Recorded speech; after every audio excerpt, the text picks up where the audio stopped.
আজিৰে পৰা হোজাই জিলাত আৰম্ভ হৈছে চতুৰ্থ পৰ্যায়ৰ গুণোৎসৱ।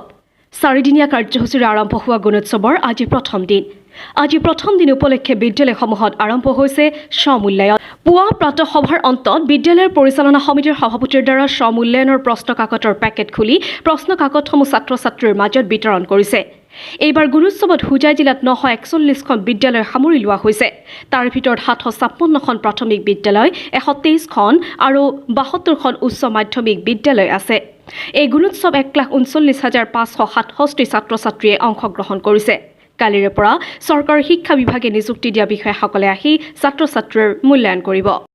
হয়, অসম চৰকাৰৰ এটি অভিলাষী আঁচনি গুণোৎসৱৰ জৰিয়তে বিদ্যালয়বোৰৰ আৰু ছাত্ৰ-ছাত্ৰীৰ মূল্যায়ন কৰা হয়। আৰু বিগত দুবাৰ আমাৰ গুণোৎসৱ হৈ গৈছিল আৰু এইবছৰ তৃতীয়বাৰৰ চতুৰ্থ পৰ্যায়ৰ গুণোৎসৱ আজি অনুষ্ঠিত হৈছে।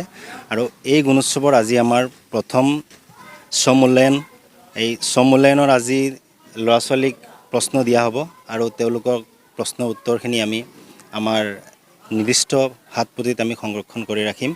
অহাকালি আমাৰ ইভালুৱেটৰ আহিব আৰু বেলেগ বিদ্যালয়ৰ পৰা দুগৰাকী শিক্ষয়িত্ৰী আমাৰ তাত নিয়োগ কৰা হৈছে আৰু আমাৰ বিদ্যালয়ৰ পৰা দুগৰাকী শিক্ষয়িত্ৰী অহাকালি বেলেগ বিদ্যালয়ত যাব। সেই পৰিস্থিতিত আমি গুণোৎসৱ আজি উদযাপন কৰি আছোঁ উলহ মালহেৰে।